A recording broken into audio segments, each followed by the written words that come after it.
Dari data kita ya, itu kurang lebih 55 juta ton yang ada di Bantar Gebang. Perilaku dari warga Jakarta juga. Saat ini kebanyakan itu polanya adalah kupang, Mbak. Kumpul, angkut, buang. Saat ini kita udah merasa orang buang sampah sembarangan tuh malu. Kita tadi berpikir mungkin 20 tahun ke depan ini akan berhasil. Adalah kunci untuk bisa menyelesaikan sampah. Apapun yang kita lakukan intinya untuk mencoba mengolah sampah sehingga bisa memperpanjang usia dari TPS Bantar Gebang.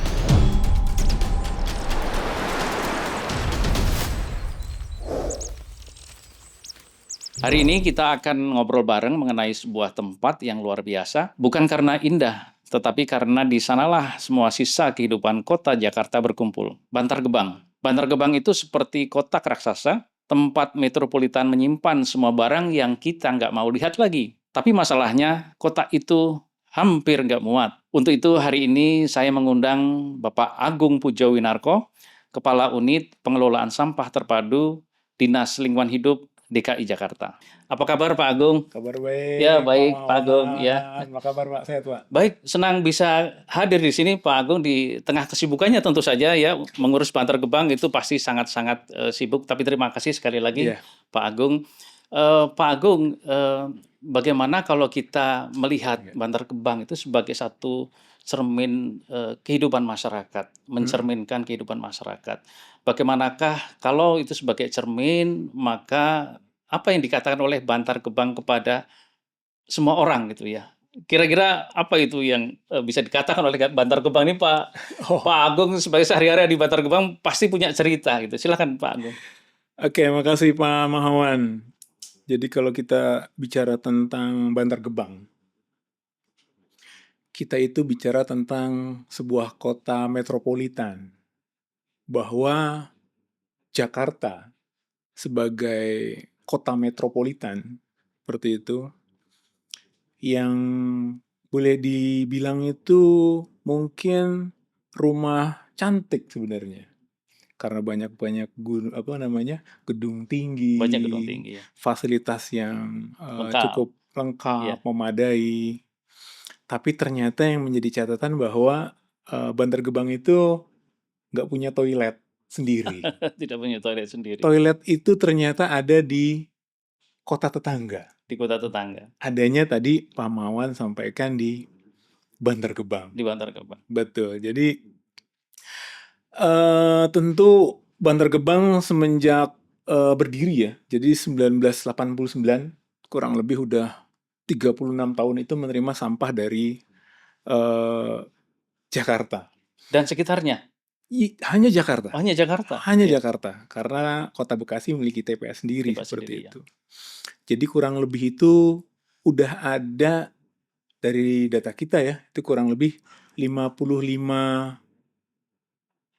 juta ton yang ada di Bantar Gebang. Bantar Gebang. Saat ini. 55 juta ton. Ya. Tentu kita melihat Bantar Gebang ketika tadi Pak Mawan menyampaikan, ini kondisinya kalau melihat kita seperti apa sih? Seperti itu kan. Nah itu mungkin Bantar Gebang juga memiliki daya dukung dan daya tampung yang terbatas. Tentunya, ada batasnya. Ya, gitu. Memang bagaimanapun Bantar Gebang itu bagian dari cerminan tadi atau perilaku dari warga Jakarta juga. Seperti itu. Yang mungkin saat ini kebanyakan itu polanya adalah kalau kita sebut itu kupang, Mbak. Jadi kumpul, angkut, buang. Kumpul, angkut, dan buang. Seperti itu saja. Seperti itu, ya. Gitu. Jadi ada kunci di situ yang akan kita rubah paradigmanya dari yang kumpul, angkut, buang. Tentu kita akan mulai dengan melakukan pemilahan dan lain sebagainya sehingga bisa mengurangi beban yang masuk ke Bantar Gebang. Nah itu istilah TPA saja banyak yang tidak tahu ya. Dikira banyak yang mengatakan TPA itu adalah tempat pembuangan akhir, padahal TPA adalah tempat pemprosesan akhir. Dan tadi khusus di TPST Bantar Gebang itu jumlahnya sudah mencapai 55 juta ton. Ya, betul Pak. Dan setiap hari terus bertambah itu ya, antara 7.000 sampai 8.000 ton per hari. Bertambah dari Jakarta. Oleh karena itu sangat penting yang tadi disampaikan oleh Pak Agung bahwa bicara dengan sumber Mhm, sampah itu menjadi penting karena disitulah awal cerita. Nah, mhm. kalau dari Bantar Gebang melihat ini Pak Agung, kira-kira harapan apa yang seharusnya berproses mulai dari rumah tangga, kita nih di rumah tangga setiap hari membuang sampah di depan rumahnya yang lama-lama terus diangkut oleh truk dan seterusnya sampai ke Bantar Gebang. Kira-kira apa harapannya sehingga 55 juta ton tadi tidak terus-menerus, bertambah, kalau kita melihat dari sumber sampah. Oke, jadi kalau kita melihat tentang pengolahan sampah, kita harus melihat secara holistik. Holistik, hulu hilir ini penting. Betul Pak. Pak Maman. Jadi dari hulu, Iya, tengah juga, tengah juga dan hilir. dan hilir, Itu terpenting gitu. betul. Nggak bisa masing-masing nih, Tidak bisa sendiri-sendiri. gitu. Tapi dimanapun kota besar yang ada di dunia ini mungkin, keberhasilan pengolahan sampah itu tetap di hulu. Tetap di hulu. Tetap di hulu. Hulu adalah kunci untuk bisa menyelesaikan sampah. Hulu adalah kunci, itu yang penting ya, Pak, ya, Iya, untuk menyelesaikan urusan sampah. bagaimanapun hulu adalah kunci. Hulu adalah kunci, ya. Hulu adalah kunci, gitu. Ketika hulu berhasil dikurangin, dia ke tengah lagi berhasil dikurangin, jadi yang benar-benar masuk ke TPA itu memang diharapkan hanya residunya saja, Saja. tentu. Seperti itu. Nah, kalau kita lihat memang kan kondisinya, kalau tadi saya sampaikan, dengan banyak perilaku yang masih kita kumpul angkut buang, dia hanya orang mungkin berpikiran itu, eh, ketika dia buang sampah di tempat sampah, udah selesai Sudah urusan selesai dia. semua urusan, itu ya. Udah selesai, gitu. Ya, Padahal kita harus berpikir juga bahwa setelah ini sampah dia buang, masuk tempat sampah, kemudian dari tempat sampah juga dikumpulin mungkin oleh ada petugas gerobak dan betul. lain sebagainya, masuk ke TPS lah, gitu kan. Di TPS mungkin ada orang yang mau mengambil bahan-bahan yang bisa, apa namanya, memiliki nilai daur ulang dan lain Betul. sebagainya. Tapi ini masih banyak nih ternyata. Sisanya masih banyak. Sisanya masih banyak di tengah. Kemudian dikirimlah itu menggunakan truk, masuklah ke Bantar Gebang. Bantar Gebang. Masuklah kurang lebih 7.700 sampai 8.000 ton per Ya. hari, Per hari, ya. masuk ke Bantar Gebang. Seperti itu, Bang. Jadi sangat penting, hulu adalah kunci untuk urusan sampah, Pak, ya. Mm, Nah, tadi disampaikan ada pilah, ada pengurangan. mm, Ini belakangan ini saya mendengar ini Pak Agung mulai ramai ini bank sampah gitu ya. Nah, pilah dari rumah itu juga ada istilah pilah dari rumah. Wah, kenapa kok dipilah? Nanti di truk dicampur lagi. Nah, sebenarnya tidak seperti itu juga gitu ya. Pilah juga tetap dapat dilaksanakan karena ternyata juga kalau pas dipilah pemulung lewat diambil sebagian. Gitu mm. ya. Iya, Kemudian juga membantu dalam proses-proses berikutnya pada saat dipilah dari rumah gitu ya. betul. Nah, Pak Agung itu apakah harapan terkait dengan adanya bank sampah itu tadi untuk hulu adalah kunci dua hal pemilahan dan pengurangan.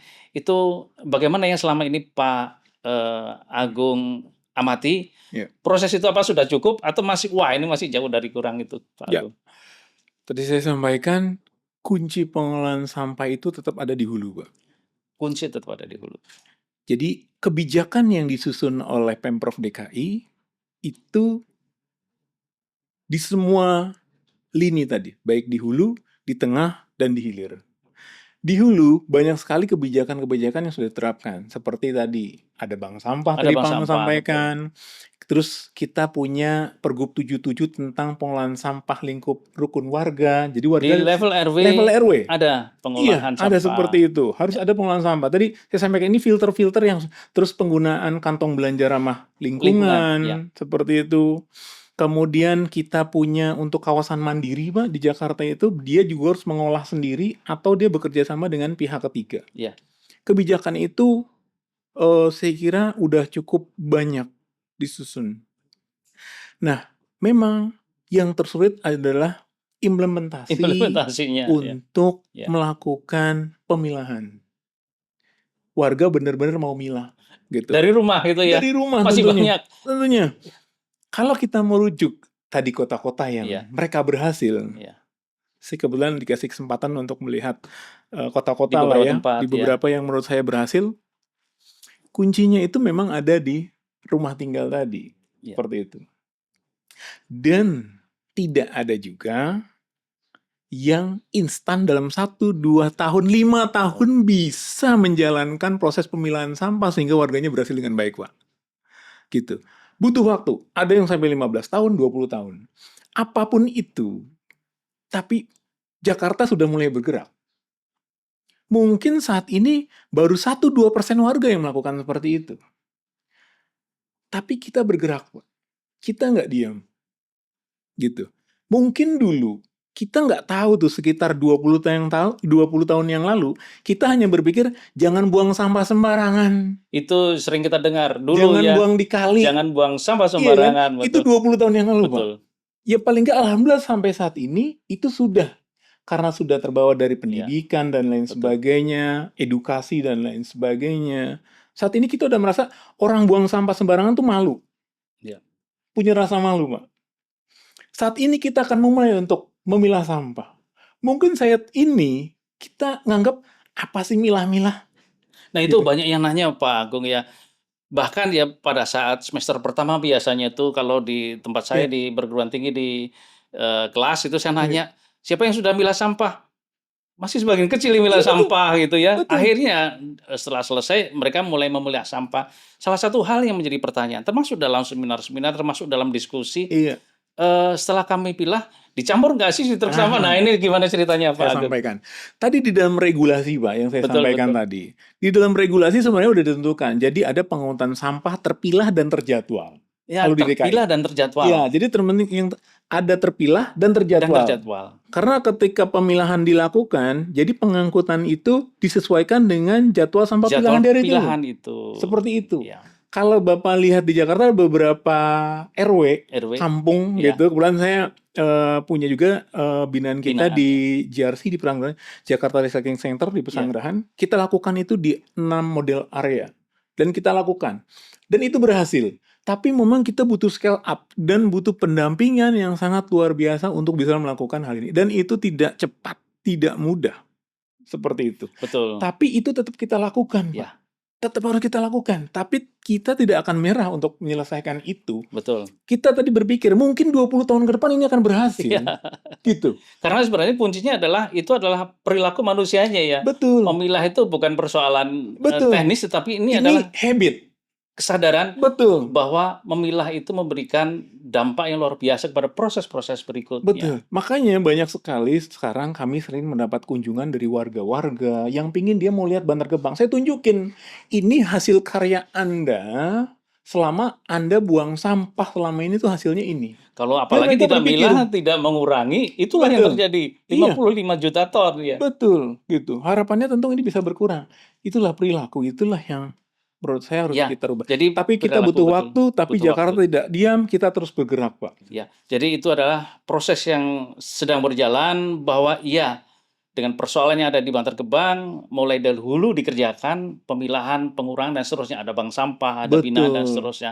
Nah, Pak Agung nih, kalau kita ke Bantar Gebangnya, ini Ya, kan tadi sudah 55 juta yang ada di sana. Pasti ada ya, kapasitasnya. ya. Saya mendengar luasnya lebih dari 100 hektar.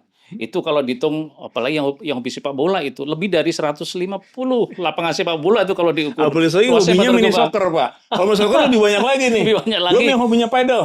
Lebih lama lagi. Pingpong, Lebih gede, ya. waduh, lebih kecil Meja lagi. pingpong bisa Lebih banyak berkali-kali, lagi. jutaan kali ya, lapangan Ya, pingpong itu. Nah, oke. Pak Agung, apalagi juga kalau tadi cerita 7.000 sampai 8.000 ton per hari dari Jakarta itu, kalau Ya, teman-teman tahu hitungannya ya kurang lebih ya, ini ceritanya, ya, gambarnya ya sebanyak seperti ngangkut 1.400 gajah tiap hari. Bisa ya, dibayangkan seperti itu, sebanyak itulah sampah yang dihasilkan oleh warga Jakarta. Nah, ya. Pak Agung, bagaimana status saat ini keterbatasan Kondisi yang Bantar ada Gebang, di ya. Bantar Gebang? Apakah Mm-mm. sudah terlampaui atau mungkin ada hal lain? Silakan Pak Agung.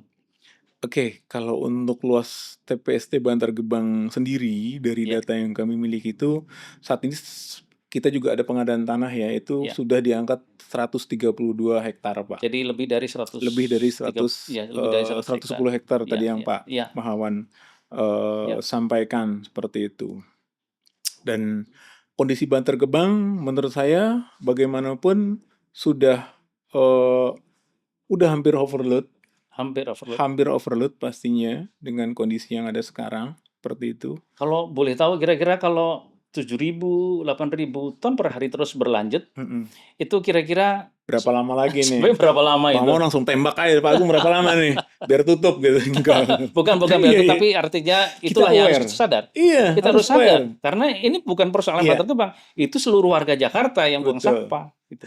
Jadi tadi saya sampaikan, tadi kan menyampaikan 1.400 ekor gajah tuh, Betul. Pak. Gitu. Untuk beratnya ya. Iya, jadi tadi 7.700 sampai 8.000 ton sampah yang masuk ke Bantar Gebang itu per harinya itu diangkut oleh sekitar 1.200 sampai 1.300 truk sampah. Pak. Jadi yang lewat dari Jakarta menuju ke Bantar Gebang itu 1.000 lebih. 1.200 sampai 1.300 sampai 1.300 truk tiap dan hari. itu 24 jam tentunya, dan kami harus standby di Bantar Gebang itu 24 jam 24 untuk jam. menerima semua sampah yang datang dari Jakarta. Nah, kami juga melakukan pendampingan, ada dari akademisi, Pak, Ya. untuk mereka bisa melakukan pendampingan kita terhadap kemampuan kajian terkait daya dukung dan daya tampung dari TPST Bantar Gebang. Jadi daya dukung, daya tampungnya. Iya, Oh, kita harus hitung iya. terus, Harus Pak. hitung, betul. Harus dihitung, itu setiap tahun ada. Iya. Teman-teman dari akademisi, teman-teman dari TB, mereka membantu kita untuk bisa gimana bisa mengelola Bantar Gebang yang cukup, ya kalau aman emang kondisinya udah begini ya. Betul. Paling nggak ini bisa kita perpanjang usianya. Perpanjang usianya Betul. kan. Makanya berbagai hal itu dilakukan, Pak Mahawan. Dilakukan oleh Pemprov DKI Jakarta. Tadi saya sampaikan di hulu itu kita melakukan filter untuk kebijakan pengurangan sampah di sumber. Dari hulu ya. Di tengah kita membuat tempat pengolahan sampah, salah satunya adalah kita punya TPS 3R, Pak. TPS 3R. Jadi dia betul. dengan skala 25 sampai 50 ton. 25 sampai 50 Itu ton di beberapa TPS. kecamatan Ya. kita taruh, Pak. Dan kita perbanyak terus. Ya. Itu adalah menurut kami filter kedua nih, Pak. Filter kedua sebelum mereka masuk ke Bantar Gebang kan. Ya. Kemudian kita punya saringan sampah. Kita kebanyakan sampah juga dari sungai, Pak, ternyata ketika banjir, dari Ciliwung. Jadi kita punya saringan sampah. Diambil. Kita bikin saringan, Pak. Kita ya. bikin saringan. Itu yang ikut dibawa di Bantar Gebang itu di sungai juga diambil. Dulu iya, tapi sekarang udah bisa kita olah, Pak. Oh ya, Pak. Dulu iya. Sekarang kita bikin fasilitas itu untuk kita bisa olah untuk jadi wucip, Pak. Itu bisa buat di dekat tempat itu, iya, jadi tidak perlu dibawa ke Bantar Gebang. Sama seperti TPS 3R juga, kita bisa pilah-pilah gitu kan, jadi RDF juga. Kemudian yang residunya lah yang hanya dikirim ke Bantar Gebang. Termasuk fasilitas pengolahan sampah yang terbesar juga di tengah, di dalam kota Jakarta yang sedang kita bangun saat ini. Kemudian itu proyek kami juga di UPST, di DLH ini. Pemprov DKI Jakarta membuat sebuah pengolahan sampah RDF Jakarta dengan kapasitas mencapai 2.500 ton per hari. Kapasitas maksimal 2.500 ton. Tadi kalau sampah kita 7.500, paling nggak sepertiga sampah Jakarta itu akan diolah di RDF Rorotan. Kalau namanya isu bau dan lain sebagainya, kita coba perbaikin kemarin. Saya itu orang yang saling ngundang warga, Pak. Datang, saya di demo, saya siap di demo, nggak apa-apa. Tapi kita perbaikin. Kan masalah isu bau dan asap. Betul. Karena perintah Pak Gubernur, ini harus tetap jalan, kalian harus siapkan improvement untuk pengendalian bau dan asap. Kita siapkan, warga kita undang juga. Karena pengelolaan sampah ini udah darurat, mau nggak mau kita selesaikan itu, Pak. Ketika itu bisa sepertiga, kemudian ada TPS 3R tadi beberapa titik, kemudian saringan sampah. Jadi sampah yang masuk ke dalam TPST Bantar Gebang bisa lebih sedikit dan akhirnya bisa memperpanjang usia dari TPST Bantar Gebang itu sendiri, Itu Pak intinya Muhammad. ya. Jadi mengurangi Iya, di hulu, kemudian di di tengah, tengah, ya.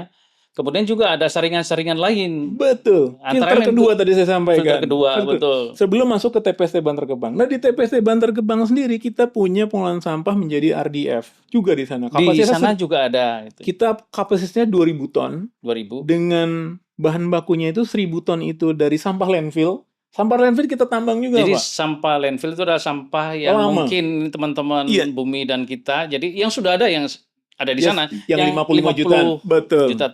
juta ton Ton. itu ya. Ya. Kemudian 1.000-nya itu sampah fresh, Pak.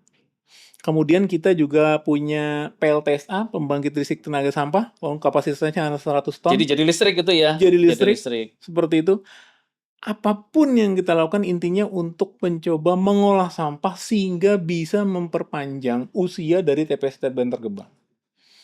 Harapannya ke depan adalah kita bisa membangun banyak fasa sampah sehingga tidak membebani TPST Bantar Gebang lagi kan. Jadi pokoknya dari hulu itu ditangani ya, dari Iya, sumber sampah mulai dari rumah filter tangga, satu, RT, RW, betul, pilah, mengurangi, kemudian diolah tadi untuk sebagai BBM, betul untuk dengan sebagai RDF dari pembangkit, betul, listrik dan seterusnya. Diharapkan di ujung akhirnya itu adalah jumlah sampah yang masuk ke Bantar Gebang itu bisa berkurang gitu ya. iya, Sehingga bisa memperpanjang umur Bantar Gebang itu sendiri gitu ya. betul. Tentu kita berpikir juga sebagian, bukan sebagian ya, bahwa memang kumpulan sampah yang kita kumpulkan di Bantar Gebang, tentu ini akan memiliki dampak lingkungan, Pak. Betul ya. Kita harus berpikir seperti itu. Makanya kita ada pendampingan tadi dari teman-teman akademisi untuk bisa kita mengendalikan terhadap pencemaran lingkungan yang terjadi di sana. Tentu ada di sana ada air lindi, gas metan, isu gas metan seperti itu. Kita juga punya pengolahan gas metan menjadi listrik. Upaya-upaya kita lakukan itu gimana bisa mengendalikan terhadap pencemaran lingkungan yang ada di Bantar Gebang sendiri gitu. Nah, di Bantar Gebang sendiri tentu kita selain tadi lingkungan, isu sosial Nah itu juga. sosial itu Pak ya, Isu kan di sosial, Bantar Gebang kan banyak sekali pemulung yang ada di sana. iya, Dan sebenarnya mereka juga mengurangi sampah plastik antara lain itu iya. ya. Itu bagaimana Pak cerita teman-teman saudara kita yang ada di sana? Ya kalau di pemulung sendiri itu kalau kita lihat stakeholder, Pak Mawan, stakeholder yang ada di TPST Bantar Gebang, tentu pemulung itu bagian dari salah satu stakeholder, Salah satu salah stakeholder, satu betul. gitu. Dan mereka yang selama ini sudah berjalan, seperti itu mereka memiliki asosiasi dan lain sebagainya. Bahkan kita Pemprov DKI Jakarta itu memberikan, dalam ini UPST, Dindas LH DKI Jakarta memberikan BPJS ketenagakerjaan terhadap 4.000 pemulung 4.000 yang pemulung. Ya. ada di TPST Bantar Gebang. Baru ada di Indonesia. Dan itu semenjak tahun 2015-2016 lah. Jadi emang udah lama sekali kita sudah memberikan fasilitas itu kepada mereka. Karena mereka kita anggap bagian dari salah satu stakeholder di sana. Jadi Seperti mereka itu. adalah bagian penting dari Bantar Gebang. Karena Mm-mm. mereka juga mengurangi sampah kan itu Pak ya. Ya, kita anggap mereka juga mengurangi sampah karena biasa bisa mengambil sampah yang mungkin memiliki nilai ya. Memiliki nilai Nilai ekonomi bagi ekonomi mereka ya. bagi mereka Betul. gitu. Bagi kita isunya adalah bisa mengurangi sampah tadi kan. Betul. Upaya kita kan ngurangin sampah tadi dengan Tujuannya, ya. mengolah, ada yang mau dipilah, nggak apa-apa juga bagi kami. Tujuan kami adalah bisa menyelesaikan isu mengenai pengolahan sampah tadi. Seperti itu. Baik, jadi kalau kita melihat Bantar Gebang tentu saja banyak tantangan. Tapi kalau kita kembali ke hulu Pak Agung ya, di situ Singapura saya mendengar mereka menggunakan insinerator ya yang cukup masif sehingga mereka bisa mengurangi di hulu. Itu bagaimana implementasi kita Pak di Jakarta? Jadi kalau pada prinsipnya, kami melihat apapun jenis teknologi nggak ada isu, Pak. Betul. Mau incinerator, mau RDF, mau pirolisis, mau gasifikasi, kan teknologi banyak, pemahaman. Apapun itu.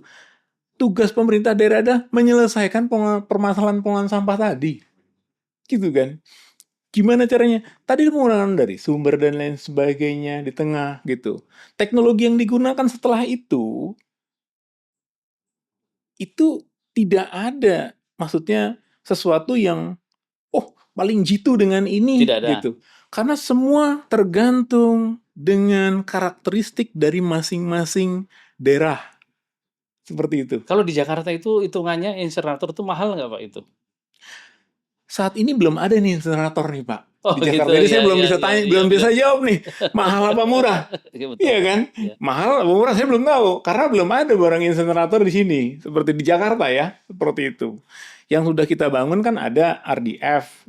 Kita udah gunakan. Dan RDF ini memiliki produk berupa RDF dari pengolahan sampah yang bisa dijual ke industri semen. Seperti itu. Sebagai bahan bakar alternatif. Sebagai bahan bakar Pengganti batu alternatif, bara. betul. Seperti itu. Dan dari pendapatan ini, penjualan ini, karena kami sudah BLUD, kami bisa menerima, kita bisa gunakan untuk membantu operasional. Kalau misalkan saat ini ada kebijakan untuk Perpres yang baru, sedang direvisi Perpres 35 untuk kebijakan PESEL, tentu pemerintah pusat punya concern nih. Oh, bisa diselesaikan secara cepat dengan PESEL gitu. Kami tentu dari pemerintah daerah tidak akan menolak gitu. Kami akan ikut gitu, selama itu bisa menyelesaikan permasalahan sampah.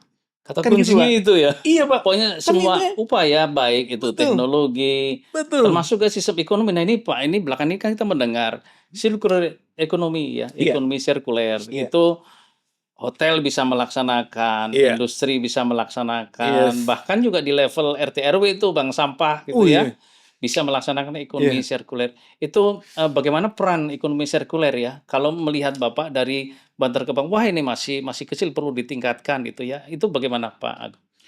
Nah, terkait bank sampah, ini sebenarnya kan tadi, kalau ngelihat bisa membantu mengurangi sampah di sumber. Warga masyarakat itu harus ketika mereka diminta untuk melakukan pemilahan tadi, Pak, harus dikasih stimulus tentunya. Stimulus, ada manfaat Iya dong, ekonomi. berpikir seperti itu dong Iya. Pak Pamawan, gitu kan. Ngapain Tidak saya bisa bilang? sukarela kan? Iya Tidak dong, bisa sukarela, wah harus datang ke sana, ini karena iya, sukarela. seperti Urusan itu. rumah banyak, Iya, makanya stimulus yang circular diberikan, ekonomi bisa betul. berjalan. Maka yang dibikin stimulus mengenai bank sampah adalah kita memiliki pergub tentang bank sampah ini sendiri, seperti itu.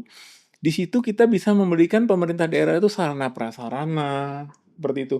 Dan kuncinya adalah mengenai bank sampah, stabilisasi terhadap harga jual bahan daur ulang tersebut. Harga Harganya minta harus stabil. bikin Dia udah kumpulin, aman. anjlok. Kumpulin, anjlok gitu. Jadi betul ya, jadi kalau pada saat, ya seperti petani pada saat panen, loh harganya anjlok. Demikian Nah, juga di bank sampah. itulah yang Dikumpulin mau dijual, harganya anjlok gitu. Jadi betul.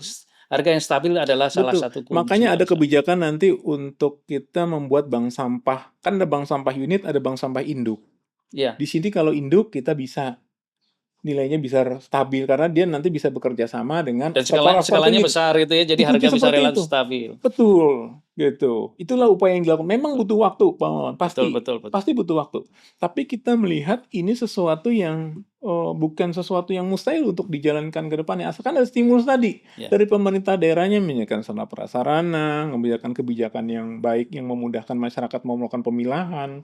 Menurut saya itu bukan hal yang tidak mungkin, tapi memang saya yakin itu butuh waktu. Baik Pak Agung, jadi saya kira tidak akan selesai sehari ini kita cerita urusan sampah, cerita Bantar Gebang saja ya. Kita tidak akan selesai sehari. Namun ini Pak Agung, sebelum kita tutup, itu apa kira-kira harapan Pak Agung kepada para pihak ya, baik masyarakat, akademisi, kemudian juga sektor swasta berkaitan dengan tadi upaya agar bisa memperpanjang Bantar Gebang umurnya gitu Pak Iya. Agung.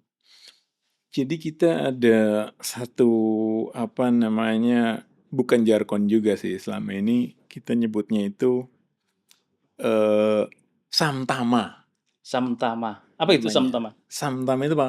Sampah tanggung jawab bersama. Sampah tanggung jawab bersama. Karena sampah itu bukan hanya tanggung jawab dari pemerintah daerah.